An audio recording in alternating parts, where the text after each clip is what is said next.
वैद्यराज, क्या हुआ है स्वामी को? वो ठीक तो है? नहीं महारानी, महाराज स्वस्थ नहीं है। परंतु कल तक तो महाराज स्वस्थ थे। आज ऐसा क्या हो गया वैद्यराज?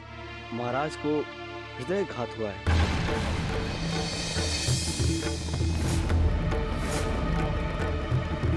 क्या?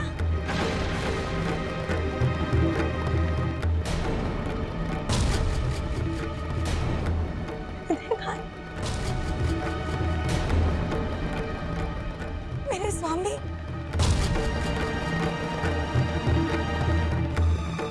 2 से 3 पहर में चेतना में आ जाएंगे महाराज। किंतु किंतु इनकी ये दशा कैसे हुई वैद्यराज? यही मेरी समझ के भी बाहर है महारानी। इतना भीषण हृदयघात मात्र तभी हो सकता है जब कोई मानसिक रूप से बहुत ही प्रताड़ित हो। क्या महाराज किसी मानसिक यातना से गुजर रहे हैं?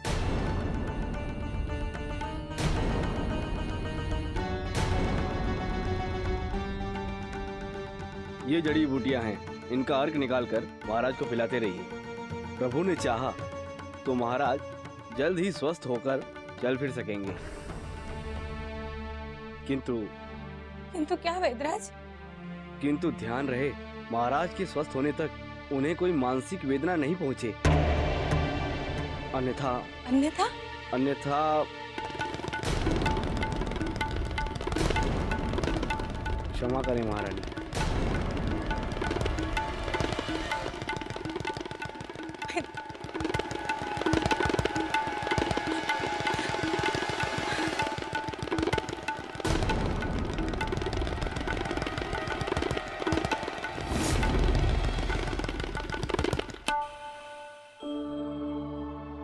स्वयं ही कष्ट दे रही है और स्वयं ही रो रही है।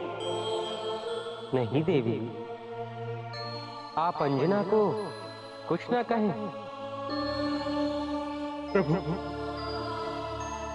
माता का कहना बिल्कुल उचित है प्रभु। जाने या अनजाने, प्रत्यक्ष और परोक्ष रूप से अंजना ही हनुमान के निष्कासन और केसरी के हृदयघात की दोषी हैं। नहीं देवऋषि, अंजना को आप दोष नहीं दे सकते, क्योंकि वो तो पहले ही बेचारी माता पार्वती के परीक्षा की मारी है। ऊपर से पुत्र समीप नहीं और पति को हृदयघात है। ऐसी दशा में किसी का भी टूट जाना अवश्यंभावी है। और अंजना टूट रही है, इसका परिणाम सोचकर मैं थोड़ा चिंतित अवश्य हूं। कैसा परिणाम प्रभु? अंजना अपनी प्रतिज्ञा और श्राप से हट न जाए। तब तो ये हनुमान के लिए शुभ समाचार ही होगा ना प्रभु? नहीं देवी, न हनुमान और न ही संपूर्ण लोक के लिए माता अंजना का अपने प्रण से हट जाना शुभ होगा, बल्कि बहुत ही अशुभ रहने वाला है। वो कैसे प्रभु? समझिए देवी, यदि अंजना अपने पति केसरी के इस दशा को देखकर अपने प्रण से हट गईं, तो पुनः हनुमान को न स्वीकार करते हुए भी वो अपने समक्ष रखने को तैयार हो जाएंगी। और उस स्थिति में मन चक्षु हनुमान को न मिलकर नारका और अबासुर को मिल जाएगा। और यदि मणि अवासुर और नारका को प्राप्त हो गई, तो केवल पृथ्वी लोक पर ही नहीं, बल्कि पूरे संसार पर संकट छा जाएगा प्रभु। हाँ देवऋषि, देवऋषि, इसलिए यही कामना कीजिए कि अंजना अपने प्रण से टिके नहीं। आपकी ये दशा कैसे हो गई नाथ? मुझसे बात भी नहीं करेंगे स्वामी। मुझसे कुछ भूल हो गई हो तो मुझे क्षमा कर दीजिए स्वामी, किंतु इस तरह मुझसे मुंह मत फेरिए। मुझे बताएं, आपके क्रोध का कारण क्या है?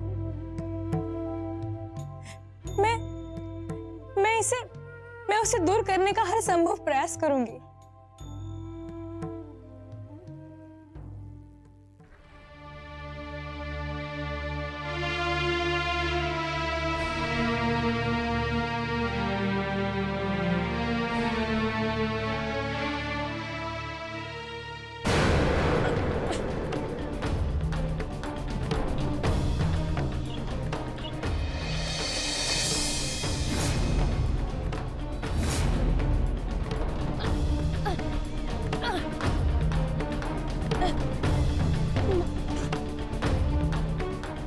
घाव तो भर गया, किंतु मेरे हृदय में पीड़ा क्यों हो रही?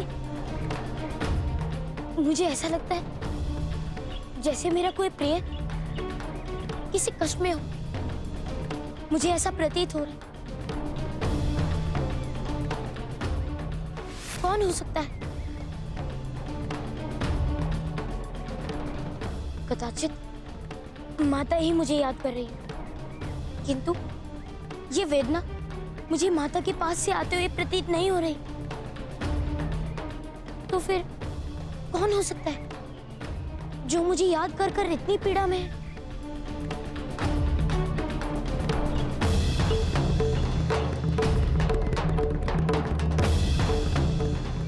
पिताश्री,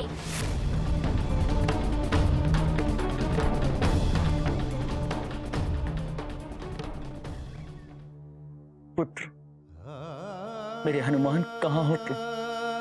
मेरा हृदय तुम्हारे लिए व्याकुल हो रहा है पुत्र। कहाँ हो तुम?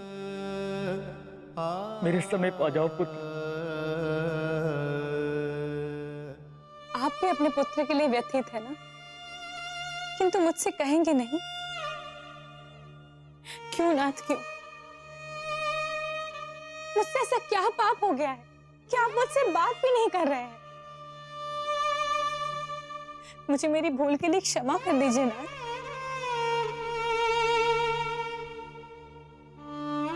आप जानते हैं कि मैं आपको इस अवस्था में नहीं देख सकती। इस प्रकार मेरा परित्याग मत कीजिए नाथ।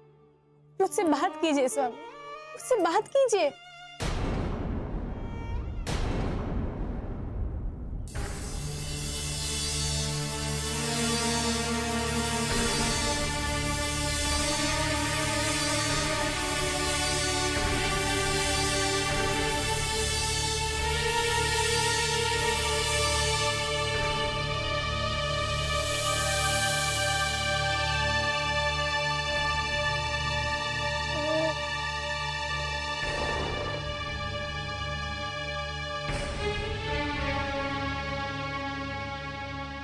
अरे नरका, अरे नरका उठ उठ, भोर हो गई है, उठ।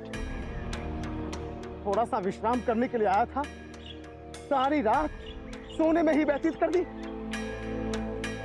अरे नरका उठ उठ, अगर हनुमान यहाँ से चला गया होगा तो अच्छा नहीं होगा। उठ उठ नरका उठ। अच्छा स्वप्न था। मैं शिव जी की कितनी सेवा कर रहा था और इन्होंने उठा दिया। मूर्ख, इतना भयानक स्वप्न मत देखा कर, समझा? उठ नारका, अगर हनुमान इस वन से चला गया ना तो हमारे लिए ठीक नहीं होगा। उठ।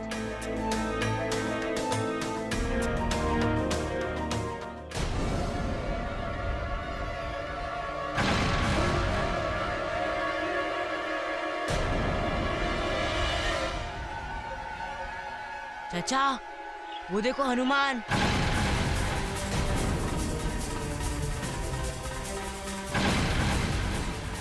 हाँ, हाँ भतीजे।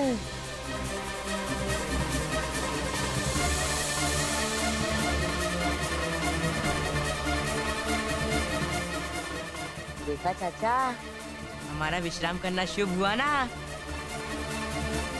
चलो एक काम करते हैं, उसके पास जाते हैं और मानचित्र से छीन लेते हैं।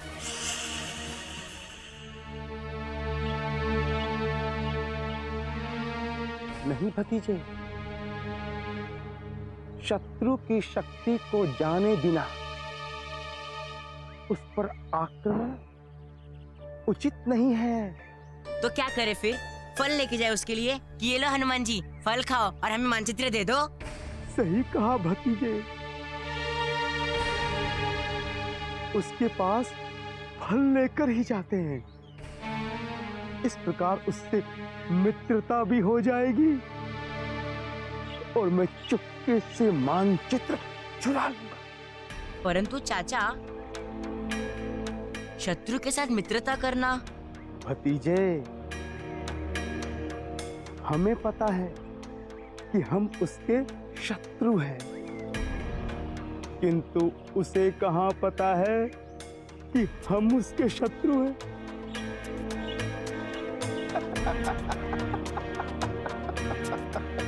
किंतु चाचा, आप फल कहाँ से लाओगे? यहाँ तो कोई फलदारी वृक्ष ही नहीं है। तो ये ले भतीजे,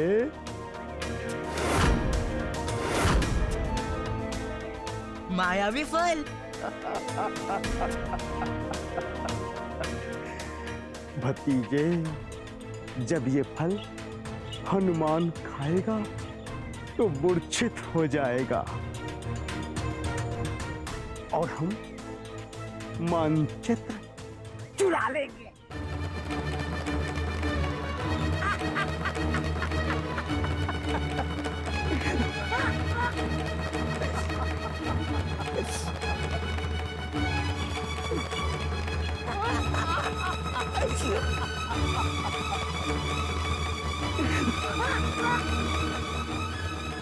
भतीजे, अब आ नीचे आ, और ग्रामीण रूप धारण करते हैं।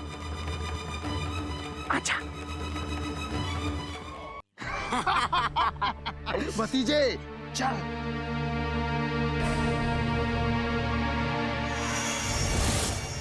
अबासुर, प्रणाम गुरुदेव। आयुष्मान भव। गुरुवर, वो देखिए हनुमान। अब ये मायावी फल लेकर उसके पास जाऊंगा, उसे मूर्ख बनाऊंगा और मानचित्र अवश्य ही लेकर आऊंगा गुरुवर। मानचित्र तो प्राप्त नहीं होगा मूर्खो, अब तो मृत्यु को प्राप्त हो जाओगे। क्या गुरुवर, आपने ही तो कहा था कि हनुमान से मानचित्र लेकर आना है। हाँ, मैं कहना चाह रहा था, किंतु तुमने मेरी पूरी बात सुनी ही कहाँ। अधूरी बात सुनकर वहां से भाग आए। मैं तुमसे ये कहना चाह रहा था कि तुम हनुमान से कोई युक्ति लगाकर वो मानचित्र प्राप्त करना। उसके सम्मुख मत जाना। क्यों गुरुवर? अरे मूर्खो, तुम उसे फलों का मोह देकर मोहित कर लोगे। अरे वो कोई साधारण वानर नहीं है, वो हनुमान है, हनुमान।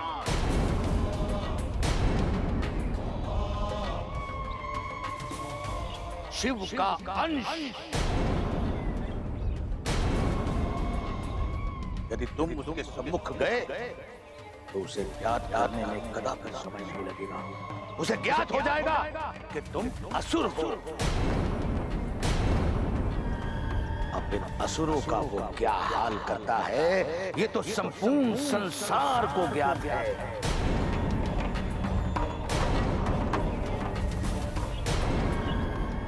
अब फिर असुरों का वो क्या हाल करता है ये तो संपूर्ण संसार को ज्ञात है।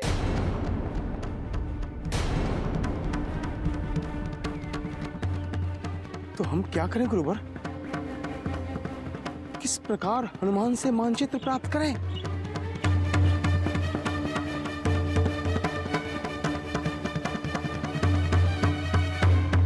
मुझे सोचने दो।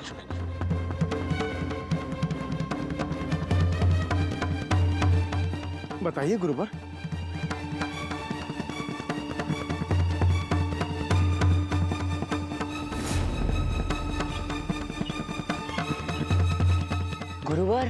गुरुवर हनुमान जा रहा है। अगर वो चला गया तो हमें मानचित्र कभी प्राप्त नहीं होगा।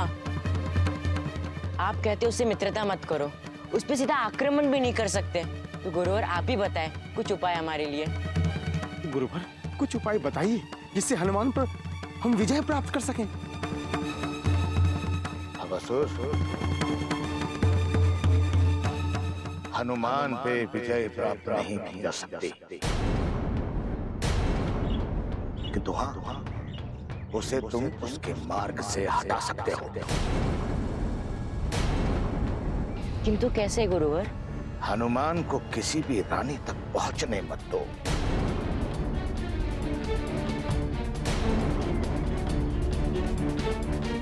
यदि वो किसी रानी तक पहुंचेगा नहीं तो उसे मानचित्र कैसे प्राप्त होगा?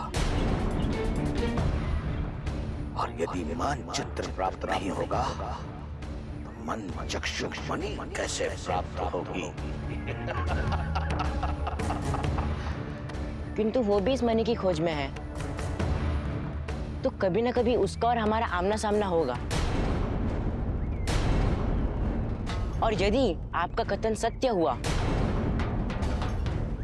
तो वो हमें एक क्षण में पहचान लेगा।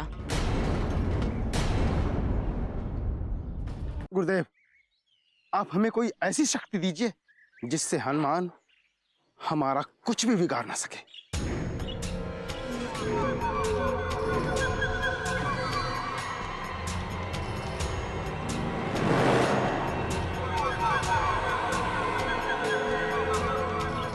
मैं इन दोनों को ऐसी कौन सी शक्ति प्रदान करूं जो ये हनुमान को परास्त कर सके?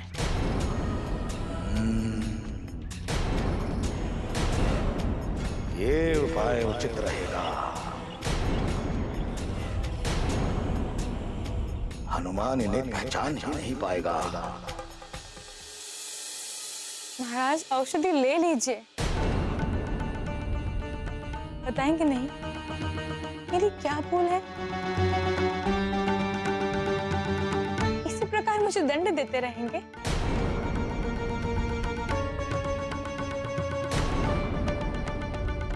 आप अचेतना में हनुमान को याद कर रहे थे। अब मुझे भी ज्ञात हो गया है कि आप अपने पुत्र के लिए उतने ही व्याकुल और व्यथित है जितनी कि मैं। और कदाचित आप भी अब उस कपटी मायावी की सम्मोहिनी से मुक्त हो गए हैं। सम्मोहिनी तो कदाचित आप पर है अंजना। मुझ पर कोई सम्मोहिनी नहीं है स्वामी। यदि आप अपने पुत्र को प्रेम करते हैं तो मैं भी उससे आपसे कम प्रेम नहीं करती स्वामी। किंतु मैं ये कदापि नहीं मान सकती कि वो कपटी बालक मेरा पुत्र था। यदि आप उस कपटी मायावी बालक को दंड देने के कारण मुझसे खिन्न हैं, तो मुझे क्षमा करें नाथ।